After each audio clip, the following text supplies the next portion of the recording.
Zoom ആപ്ലിക്കേഷനെ പറ്റിയുള്ള basic ആയിട്ടുള്ള കാര്യങ്ങളൊക്കെ നമ്മൾ ഓൾറെഡി പഠിച്ചു കഴിഞ്ഞു അല്ലേ. ഇനി നമുക്കൊന്ന് സൂം മീറ്റിംഗ് മൊബൈലിൽ എങ്ങനെ ഷെഡ്യൂൾ ചെയ്യാമെന്നുള്ളത് നോക്കാം. അപ്പോൾ നമുക്ക് വീഡിയോയിലേക്ക് പോകാം. Okay, welcome back to my channel Lee Techie. അപ്പോൾ ഞാൻ എൻ്റെ മൊബൈലിൻ്റെ സ്ക്രീനിൽ പോയി സൂം ആപ്ലിക്കേഷൻ ഓപ്പൺ ചെയ്യാൻ പോവുകയാണ്. സൂം ആപ്ലിക്കേഷനിൽ പോയി മീറ്റിംഗ് എങ്ങനെ ഷെഡ്യൂൾ ചെയ്യാമെന്ന് നോക്കാം.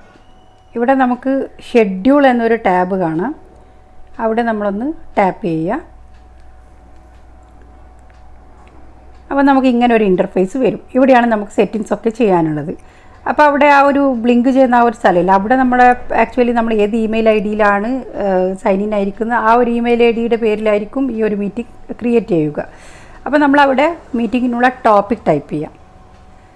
അതിപ്പോൾ നമ്മൾ എന്തൊക്കെ ട്രെയിനിങ് ക്ലാസ് ആവാം, അല്ലെങ്കിൽ സ്കൂളിലെ വല്ല ഏതെങ്കിലും സബ്ജക്റ്റിൻ്റെ ക്ലാസ് ആവാം അല്ലേ. അപ്പോൾ അതവിടെ ടൈറ്റിലൊന്ന് ടൈപ്പ് ചെയ്യുക. പിന്നെ അടുത്ത പാർട്ട് വരുന്നത് ഒബ്വിയസ്ലി നമ്മുടെ ടൈം ഷെഡ്യൂളാണ്. അവിടെ നമുക്ക് മീറ്റിംഗ് സ്റ്റാർട്ട് ചെയ്യുന്ന ഡേറ്റും ടൈമും ഒക്കെ മെൻഷൻ ചെയ്യുക. അതിപ്പോൾ നമുക്ക് പ്ലസും മൈനസും ഒക്കെ കൺട്രോൾ ചെയ്തുകൊണ്ട് നമുക്ക് ആ ഒരു ഡേറ്റ് ടൈം ഫിക്സ് ചെയ്യാവുന്നതാണ്. സ്റ്റാർട്ടിങ് ടൈം ഫിക്സ് ചെയ്യുക, പിന്നെ അത് കഴിയുമ്പോൾ മീറ്റിംഗ് എൻഡ് ചെയ്യുന്ന ഒരു ടൈം നമ്മൾ ഇങ്ങനെ ഫിക്സ് ചെയ്യുക. അതും പ്ലസ് മൈനസ് ചെയ്തുകൊണ്ട് അതങ്ങോട്ട് ഫിക്സ് ചെയ്യുക. പിന്നെ ഇവിടെ നമ്മളൊരു കാര്യം ശ്രദ്ധിക്കാനുള്ളത്, മാക്സിമം സൂം നോർമൽ ആപ്ലിക്കേഷനിൽ നമുക്ക് 40 സെക്കൻഡ്സ് ആണ് തരാറ്. ഇവിടെ കാണാൻ നിങ്ങൾക്ക് അതിനെപ്പറ്റി പറയുന്നതാണ്. 40 മിനിറ്റ്സിന് കൂടുതൽ നമുക്ക് മീറ്റിംഗ് വേണമെങ്കിൽ അത് നമുക്ക് സൂം പ്രോ എടുക്കണം. അത് ഒരു പെയ്ഡ് വേർഷനാണ്. അപ്പോൾ ഇത്രയേ ഉള്ളൂ കാര്യമായിട്ടുള്ള സെറ്റിംഗ്. പിന്നെ താഴെ വരുന്ന സെറ്റിംഗ് ഒക്കെ എന്ന് വെച്ച് കഴിഞ്ഞാൽ നമുക്കിപ്പോൾ വേണമെങ്കിൽ യൂസ് പേഴ്സണൽ മീറ്റിംഗ് ഐ ഡിക്ക് ഒരു പേഴ്സണൽ ആയിട്ടുള്ള ഒരു ഐ ഡി കാണിക്കണം അല്ലേ വേണ്ട, അതൊക്കെ നമുക്ക് തീരുമാനിക്കാം. വലിയ സെറ്റിംഗ് ഒന്നും ഇവിടെ ചേഞ്ച് ചെയ്യാനൊന്നും ഇല്ല. പിന്നെ പാസ്കോഡ് നമുക്ക് ഇഷ്ടമുള്ളത്, നമുക്ക് ഈസി ആയിട്ടുള്ളൊരു പാസ്കോഡ് വേണമെങ്കിൽ ചേഞ്ച് ചെയ്യാം. ഇനിയിപ്പോൾ പാസ്കോഡ് കൊടുത്തില്ലെങ്കിലും വലിയ പ്രശ്നമില്ല, കാരണം നമ്മൾ ബ്ലൂ ലിങ്കിലൂടെ ആണല്ലോ മീറ്റിങ്ങിലേക്ക് പ്രവേശിക്കുന്നത്. അപ്പോൾ അത്ര വലിയ പ്രശ്നമില്ല. പിന്നെ നമുക്ക് വെയിറ്റിംഗ് റൂം എനേബിൾ ചെയ്യണമെങ്കിൽ ചെയ്യാം. അതായത് ഒരു മീറ്റിംഗ് സ്റ്റാർട്ട് ചെയ്യുന്ന സമയത്ത് നമുക്ക് ആർക്കൊക്കെ എൻട്രി കൊടുക്കണ്ടായിരുന്നു തീരുമാനിക്കാൻ വേണ്ടി അതും വേണമെങ്കിൽ, അതൊന്നും അത്ര നിർബന്ധമില്ല. പിന്നെ ഹോസ്റ്റിൻ്റെ വീഡിയോ ഓൺ വേണോ, പാർട്ടിസിപ്പൻറ്റിൻ്റെ വീഡിയോ ഓൺ വേണോ, അതൊക്കെ നമ്മൾ തീരുമാനിക്കുക. ആദ്യം തന്നെ നമ്മൾ മീറ്റിങ്ങിൻ്റെ ക്യാരക്ടർ അനുസരിച്ചിട്ടിരിക്കും. അതൊക്കെ നമ്മുടെ ഇഷ്ടത്തിന് ചെയ്യുക. ഇതൊന്നും ചെയ്യാതിരിക്കുന്നതാണ് നല്ലത്, കാരണം നമുക്ക് ഓൺലൈനിലും മീറ്റിംഗ് നടന്നുകൊണ്ടിരിക്കുന്ന സമയത്ത് ഈ സെറ്റിംഗ് ഒക്കെ ചെയ്യാം. ഇനിയിപ്പോൾ ഈ ഒരു മീറ്റിങ്ങിൻ്റെ ലിങ്ക് നമുക്കിങ്ങനെ ഇമെയിൽ വഴിയാണ് ഓട്ടോമാറ്റിക്കലി ഷെയർ ആവുക.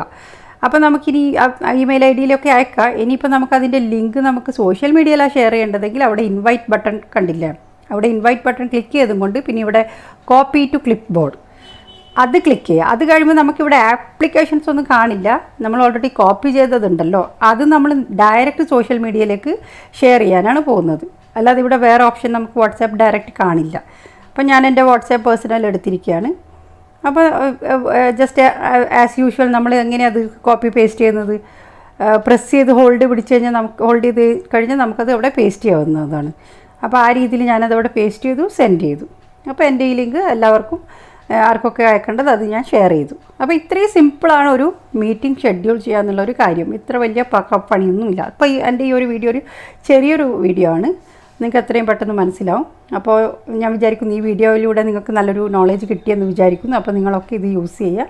അപ്പോൾ ഇത് യൂസ്ഫുൾ ആയെങ്കിൽ നിങ്ങൾ ഈ വീഡിയോ ഷെയർ ചെയ്യുക, പിന്നെ ലൈക്ക് ചെയ്യുക, പിന്നെ സബ്സ്ക്രൈബ് ചെയ്യാൻ മറക്കരുത്.